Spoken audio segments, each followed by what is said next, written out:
Assalamualaikum warahmatullahi wabarakatuh.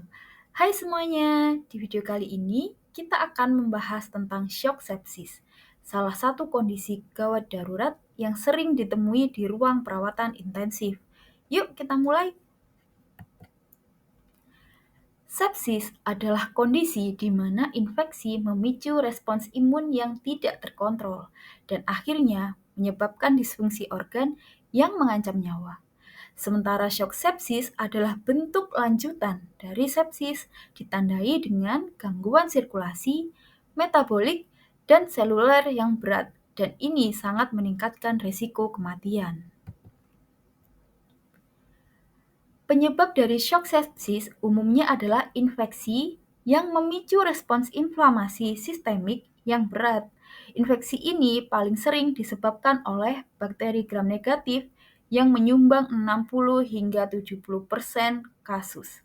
Selain itu, bakteri gram positif seperti Staphylococcus, Pneumococcus, dan streptokoki juga dapat menyebabkan sepsis meskipun dengan frekuensi yang lebih rendah yaitu 20-40%.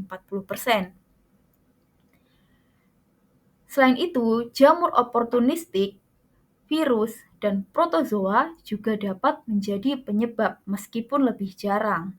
Infeksi ini memicu pelepasan endotoksin atau lipopolisakarida dan mediator proinflamasi yang menyebabkan inflamasi sistemik dan gangguan fungsi organ, yang kemudian dapat berkembang menjadi shock sepsis.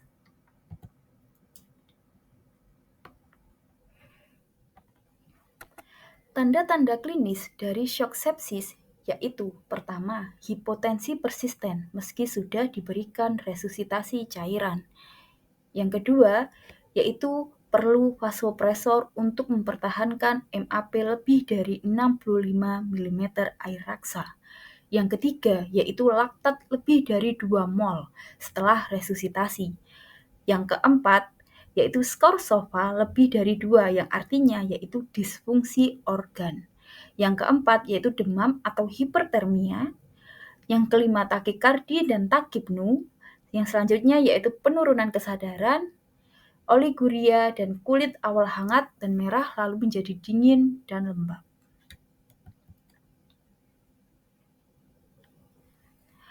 Pathway dari shock sepsis dimulai dari infeksi yang memicu respons imun sistemik. Sel-sel imun seperti monosit, makrofag, dan neutrofil akan aktif dan melepaskan berbagai mediator inflamasi, terutama sitokin proinflamasi seperti TNF-alfa atau tumor necrosis factor dan interleukin.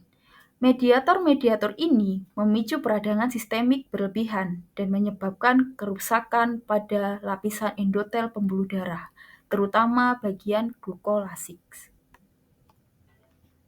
Akibatnya terjadi kebocoran kapiler, cairan plasma keluar ke jaringan menyebabkan hipotensi, dan aliran darah ke jaringan berkurang atau yang kita sebut sebagai hipoperfusi. Bila terus berlanjut, kondisi ini menyebabkan gangguan perfusi organ dan bisa berakhir pada disfungsi multi-organ atau MODS.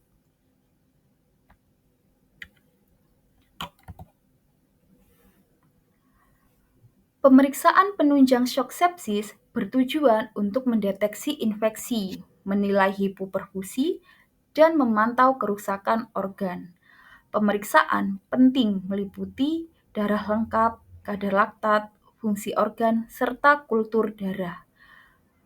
Penilaian hemodinamik dan skor SOFA juga digunakan untuk mengevaluasi respons terapi dan prognosis.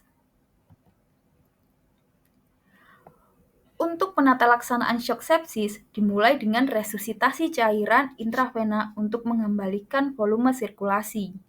Yang kedua yaitu penggunaan vasopresor, misalnya norepinefrin untuk mempertahankan MAP lebih dari 65 mm air raksa jika hipotensi tidak membaik setelah cairan. Yang ketiga yaitu kontrol sumber infeksi, misalnya drainase dan abses.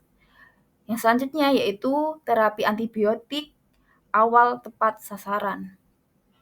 Selanjutnya yaitu dukungan hemodinamik dan organ. termasuk ventilasi mekanik, dialisis, transfusi bila perlu. Yang selanjutnya yaitu monitoring respons cairan menggunakan alat seperti Doppler karotis, passive leg raising, dan ekokardiografi. Yang ketujuh, pengendalian denyut jantung dengan beta blocker seperti esmolol pada kasus tertentu dapat mengurangi mortalitas. Yang kedelapan yaitu pencegahan infeksi sekunder.